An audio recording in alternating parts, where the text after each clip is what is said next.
Seyade Mali maaw olu hakilinata ye mun ye o de ye sababu ye fɛɛrɛ ɲuman o bɛ se ka sɔrɔ yaasa sɛnɛkɛlaw olu hakilinata olu bɛɛ lajɛlen bɛ se ka ta bala cogo min na o de hukumu kɔnɔna na u ye lajɛ dɔ kɛ lajɛ mun kɔnɔna na u kumana waati yɛlɛma kɔlɔlɔw kan fo ka taa se ka sɛbɛn mun kan ka ta ka u di sɛnɛkɛlaw ma ka se ka u dɛmɛ cogo min na. Tournoi de la Coupe Colonel Assimi Goïta ale kɔni baaraw olu kɔni kuncɛra dɔgɔkun furancɛ tɛmɛnen na Bamakɔ kɔnɔna na Bamakɔ sifinnakaw ka fanfɛ cɛlakaw ale ni musolakaw olu de kɔni ye sebaya sɔrɔ nin coupe in ale hukumu kɔnɔna na ninnu de ye bisimi n'abakɔrɔbaw ye mun bɛna walawala aw ye sɔɔni.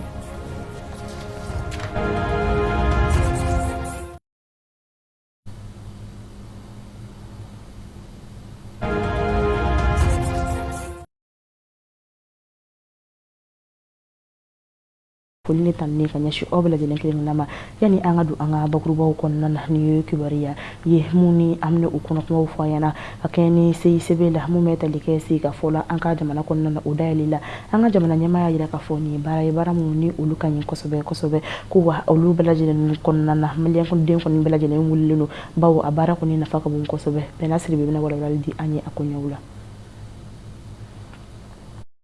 Jamanadenw ka fara ɲɔgɔn kan yaasa ka kuma Malikura jɔli kan o de ye nin sigikafɔba in kumasen ye. Mun baaraw koromokarili kɛra camancɛrɔ fanga jamana ɲɛma Colonel Assimi Goïta fɛ. Nin sigikafɔba in kɛra an ka jɛrɛso la n'an b'a wele ko CICB wa maaw bɔra fantan 4 bɛɛ lajɛlen na ka na nin baara in kɛ. I n'a fɔ an ka jamana ɲɛmakɔrɔ Professeur Jɔnkuna Traoré minisiri ɲɛmakɔrɔ 2 fo ka taa se jamanaden minnu b'an ka jamana ani jamana wɛrɛw ko ɲɛw ɲɛnabɔli la ka fara jamana ɲɛmaw a dina ɲɛmaw fo ka taa se laadalamaw kan. Ni sigi in kun de ye ka kuma jamana lahalaw kan ni ka hakilina falen kɛ yaasa ka fɛɛrɛ ɲini an bɛ se ka bɔ gɛlɛya kɔnɔna na cogoya min na. Ni lajɛrɛ in bɛna kɛ sababu ye jamanadenw sen na se ka ye cogo min Malikura jɔ sen na. Ni sigikafɔ in baaraw bɛna kuncɛ fo décembre kalo tile 30 la san 2021 na.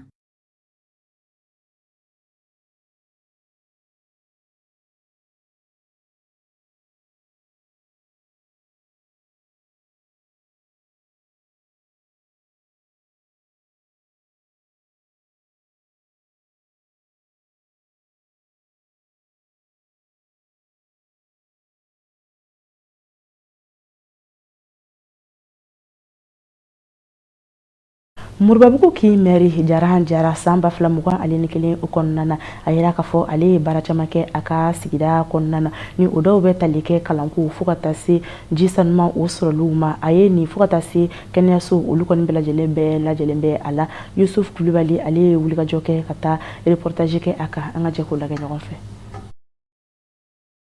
San min na a bantɔ fɛ fɔ an bɛ labɛn ka don san kura kɔnɔ n'o 2022 hakila baara caman a bolo dalen b'an bolo sabula ka d'a kan san min n'an bɔra a kɔnɔna na sisan an kɛlen bɛ ka kungilenna min ta an bɛ se ka fɔ ala barika la a ɲɛna an bolo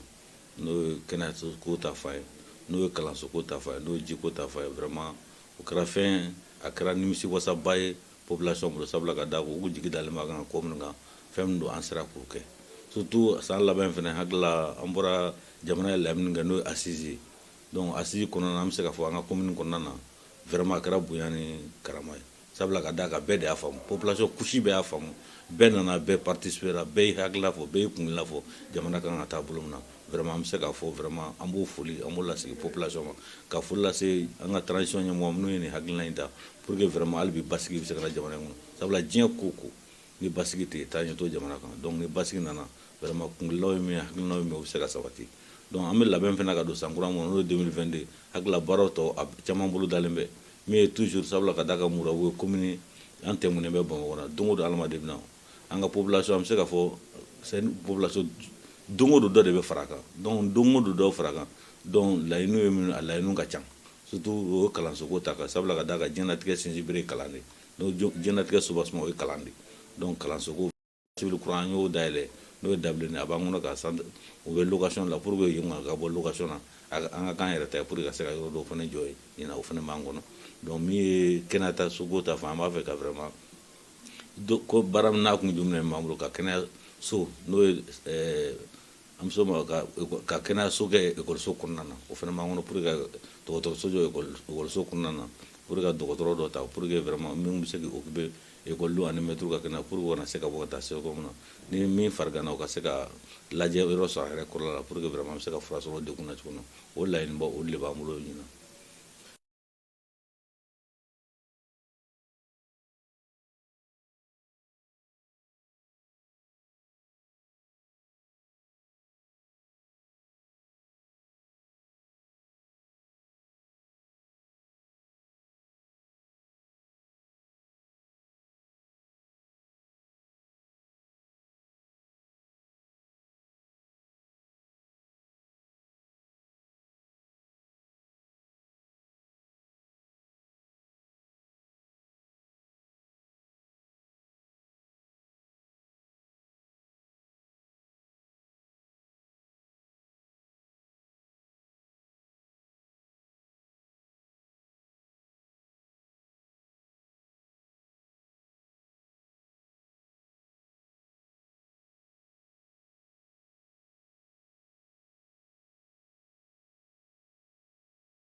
Kɛmɛ sara la jamana foroba nafolo la 15 kun bɛ di sɛnɛ ma i n'a fɔ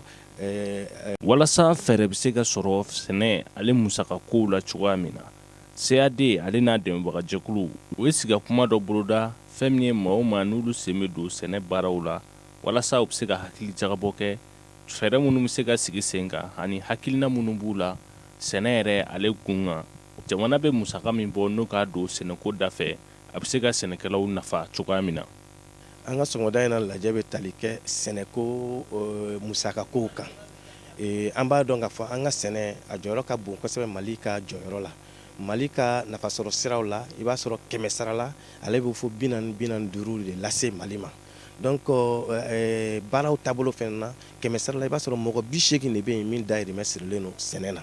donc an y'a ye k'a fɔ n'i ko Mali kura tɛ se ka taa hakilina kuraw kɔ Mali kura tɛ se ka taa mɔgɔ kuraw kɔ o de hukumu kɔnɔna na an ye sɛnɛkɛlaw wele ka sɛnɛkɛlaw musow wele ka jeunes wele ka cɛw wele ka sɛnɛkɛlaw ka syndicats wele ka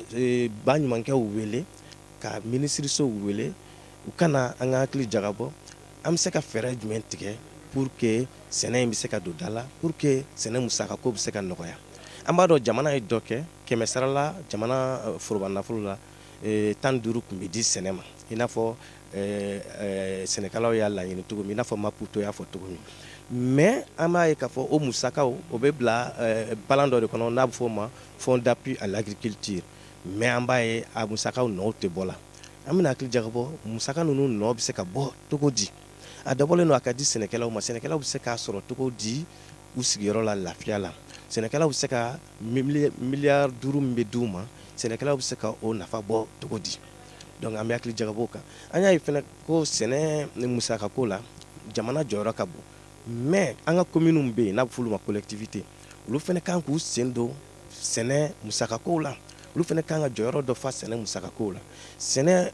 tɔnmisɛnnin minnu bɛ yen olu fɛnɛ kan ka u jɔyɔrɔ fa sɛnɛ musakakow la o jamana 15 min ye CEDEAO jamana ye olu bɛɛ jɛra k'u bolonɔ bila a la donc sisan n'a fɔra ko jamanaw kɔnɔ hali bi ko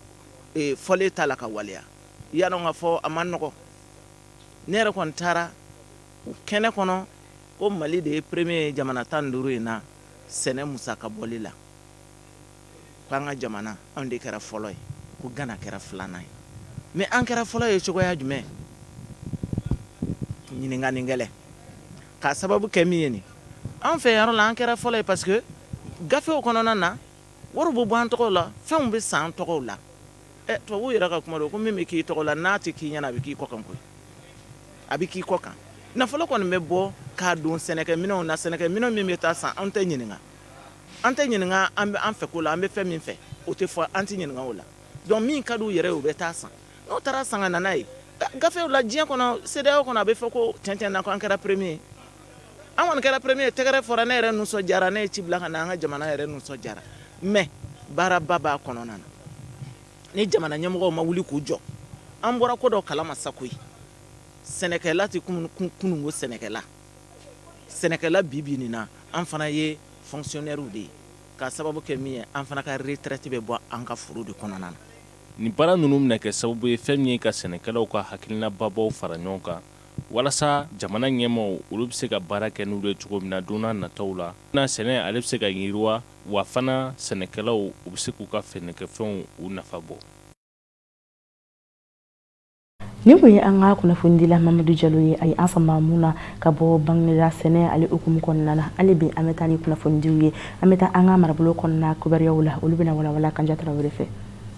Aye aw bisimila aga bi marabolo kunnafoniw na. Maliden minnu sigilen do jamana kɔ kan olu kɔni sen bɛ sigila sigi min n'o kɔni bɛ jamana dilanni ko kuraw kɔni kan n'an ko ma nazarakan na ko Assise nationale de la refondation. O hukumu kɔnɔna na maliden minnu sigilen do jamana kɔ kan olu kɔni y'a ɲini ko marabolo kelen kɔni ka sigi olu tɔgɔ la yaasa sinsin bɛ se ka kɛ olu kunkulennanw an'u haminakow kan. Hakilina jiginna ni sigi ninnu kɔni daminɛna tɛnɛndo décembre kalo tile 27 ni a bɛna kuncɛ alamisado décembre kalo tile 30 san 2021. An b'an kunda Kulikoro kɛrɛnkɛrɛnneyana banabakaw fɛ yen nɔ. Coronavirus bana kɔni kɔlɔlɔ bɛ maa minnu kan Kulikoro marabolo kɔnɔna na olu kɔni bɛ taa maa 900 n'a kunkanfɛn de la. O de kadara kɔnɔna na sa Mali gouvernement kɛlen do ka fɛrɛ minnu sigi sen kan n'o de bɛ tali kɛ ka nafolo dɔ ta ka di ni maa kofɔlen ninnu ma Mali fantan 4 bɛɛ lajɛlen kɔnɔ yaasa u bɛ se ka u yɛrɛma dɛmɛ cogoya min na. O de la sa Kulikorokaw fɛ yen nɔ sigida minnu kɔni sen bɛ ni barakofɔlenw na o bɛ tali kɛ Bɔrɔn ani Banaba sigida 6 bɛɛ lajɛlen wa ni maa kofɔlen ninnu bɛɛ lajɛlen kɔni bɛ ka sefa wari 10,800 sɔrɔ. Walasa ka dansigi bi marabolo kunnafoniw na an bɛ taga Mopti. An ka ladala yɔrɔ minnu kɔni bɛ Mopti dugu kɔnɔna na ni maaw kɔni bɛ bɔ jamana kɔ kan ni ka taga a yɔrɔ kofɔlenw kɔni lagɛ n'a bɛ f'u ma nazarakan na ko établissement touristique. O yɔrɔ 30 bɔɲɔnko kɔni datuguna Mopti marabolo kɔni kɔnɔ ka sababuya kɛ lakanabaliya kɔni ye. Ka sɔrɔ fɔlɔ la maaw kɔni tun bɛ jigin Mopti dunanjigisow kɔnɔ yaasa ka taga ni yɔrɔ kofɔlen ninnu an'an ka seko ni dɔnko yɔrɔ minnu kɔni bɛ Mopti marabolo kɔnɔ ka taga i ɲɛda o yɔrɔ ninnu kan. Wa Moptikaw tun bɛ se ka maa 200 ni kɔ kɔni bisimila u ka marabolo kɔnɔ ka sababuya kɛ an ka ladalafɛnw kɔni lagɛli ye. Nga an bɛ don min na ko bi maaw kɔni sen sumayara kosɛbɛ Mopti mara kɔnɔna na. Fɛn min kɛlen do nimisaba ye bi cakɛda minnu yɛrɛ ka baara ɲɛsinnen do tourisme kɔni ma ani dunanjigisow koɲɛ ɲɛnabɔli kɔni ma Mali kɔnɔna na. Ni ne bɛ dan sigi a ka bi marabolo kunnafoniw na. O de bɛ taa ni an ye an ka jamana ale kɔ kan kibariyaw la olu bɛna walawala Fatumata Jalo fɛ. An ka bi kɔkan kibaru la an bɛ an kunda Burkina Faso ale jamana kɔnɔna na. Sigikafɔba min tun ka kan ka kɛ Burkinakaw ka jamana kɔnɔna na janvier kalo tile 17 ni ka a kuncɛ janvier kalo tile 23 la san 2022 u baaraw kɔni wulila ka bɔ a dɔgɔkɔrɔ. Ko ni a ta ka lajɛ Zefrɛn Jabire kɔni ni lasegin kɛ ani fanga gwara daba kulu ɲɛma Edi Kɔnbɔyiku ka ɲɔgɔnye kɔfɛ tarata don décembre kalo tile 28. Fanga gwara daba kulu maaw kɔni tun ye u ka baaraw bɛɛ lajɛlen jɔ ni ka weleweleda kɛ u ka jamana lakanabaliya ko la. O de hukumu kɔnɔna na Zefrɛn Jabire kɔni ye a yira k'a fɔ ko fanga gwara dabakulu maaw kɔni sen ka kan ka ye k'a ni baara kofɔlen ninnu kɔnɔna na. An bɛ an kunda Libi ale jamana kɔnɔna na. Libi gouvernement maaw kɔni sigi ka fɔ kɛ ko kura tarata don décembre kalo tile 28 u ka kalafili baaraw kuɲaw la. U ye a yira k'a fɔ ko dɔgɔkun nata ko u bɛna sigi ka fɔ kɛ ko kura ye. Jɛkulu min sigilen bɛ u ka kalafili kuɲaw ɲɛnabɔli ma olu kɔni tun ye sɛbɛn bɔ u ka kalafili kuɲaw kan o sɛbɛn min ni u ma bɛn u la ni o tun ye décembre kalo tile 24 tɛmɛnen. Niger jɛgɛmɔna minnu sigilen bɛ Benin ale ni Burkina jamana dancɛ la olu kɔni ye u sigiyɔrɔ bila ka sababuya kɛ binganikɛwale min taara ka Benin finitigilakaw sɛgɛrɛ Porga ale dugu kɔnɔna na décembre kalo daminɛ na. Nigeria gouvernement maaw kɔni ye o kumakan ninnu de fɔ nka Benin kɔni a yira k'a fɔ ko a tɛ se k'a fɔ ko ni maa ninnu kɔni wajibiyara ka u sigiyɔrɔ kɔni bila nka ko maa minnu kɔni tun sigilen bɛ nin yɔrɔ kɔfɛlen na ko u kɔni ye nin yɔrɔ kɔfɛlen bila u yɛrɛ ye. Centrafrique jamana ɲɛma ale ni Tchad jamana kɔnɔden dɔw kɔni ye ɲɔgɔn ye kɛ u ka faaba kɔnɔna na ni o ye Bangui ye. U ka ni ɲɔgɔn ye kɔni kɔnɔna na u da sera min ma o de ye u ka jamana fila dancɛw datugulu baaraw ye. Janvier kalo tile 2 in natɔla siyama baaraw olu kɔni bɛna to kuncɛ an ka jamana kɔnɔna na an ka kunnafonidila Umu Jakite ale ka sɔrɔlen don. bololabaarakɛlaw ka sugu ni o ye artisanat ye o tako sabana baaraw olu kɔni kɛra alamusado desanburu kalo tile 23 san 2021 parc d'exposition de Bamako o kɔnɔna a kɛra Mali gouvernement ɲɛma Dr Choguel Kukala Maïga o ɲɛna a baaraw kɔni bi to sen na fo ka taa se janvier kalo tile 2 san 2022 tile 10 bɔɲɔngo o de bɛna kɛ a baaraw la bololabaarakɛla caman kɔni bɔra farafina jamana caman kɔnɔna ka na mun bɛ tali kɛ Côte d'Ivoire, Sénégal, Togo, Benin, Burkina Faso, Niger fo ka taa se Tchad ni Tunisie o ma bololabaarakɛlaw ka nin sugu in u bɛna fɛn caman ka o falen u ni ɲɔgɔn cɛ Mali ni a jɛw mun bɛ tali kɛ a tako sabanan baaraw o la Mali kɔnɔna na ni an ko ma ko Siama ni bololabaarakɛlaw ka sugu in ni o ye Siama ye a baaraw dayɛlɛli kɔni kɛra Mali cɛmanjɛrɛ fanga minisiri ɲɛma o ɲɛna Dr Choguel Kukala Maïga fo ka taa se gouvernement minisiri caman o kɔni ma wa nin baara in tako sabanan baaraw ni o ye Siama ye a jɔkɔrɔma tintiba ni o ye parrain Yusuf Bacili Mamadou Munkɔrɔ Traoré ale min ye APCAM o ma ɲɛma ye ani ni bololabaara minisiri ni o ye ministre de l'artisanat ye de la culture ye olu kɔni fɔra ɲɔgɔn kɔ ka se ka maaw ka olu bisimila minnu bɔra fan wɛrɛw fɛ ka na Mali cɛmanjɛrɛ fanga premier ministre ni o ye Dr Choguel Kukala Maïga ye ale kɔni ye Madame Awa Meïté ka o bisimila ale yɛrɛ ye maa ye maa min ni a lakodɔnlen don bololabaara o baaraw kɔnɔna na Mali jamana kɔnɔ a ye baara minnu kɔni ka olu labɛn mun bɛ tali kɛ kɔɔri bayɛlɛmali an ka jamana kɔnɔ ka ba don o la o kɔfɛ premier ministre ni o ye Choguel Kukala Maïga ye ale kɔni ye o daɲɛ baaraw ka olu dan tigɛ yanni ka se wulayanfan baaraw olu kuncɛli o ma ne kun ye Sumela Dambele ale de kun ka sɔrɔlenw ye yani an ka bɔ an ka kunnafoniw la mun bɛ tali kɛ tournoi colonel Assimi Goïta kan ni o bɛ kɛ sanfɛcilu la ale kɔni kun cɛra an ka jamana kɔnɔna na dɔgɔkun furancɛ o tɛmɛnen in na musolakaw ale ni cɛlakaw ka fanfɛ sebaya o sɔrɔla Bamakɔ ale dolantanaw olu de ka fanfɛ an ka kunnafoni dila Amadou Kuyate ale ni Kajatu Bagayogo olu ka sɔrɔlen don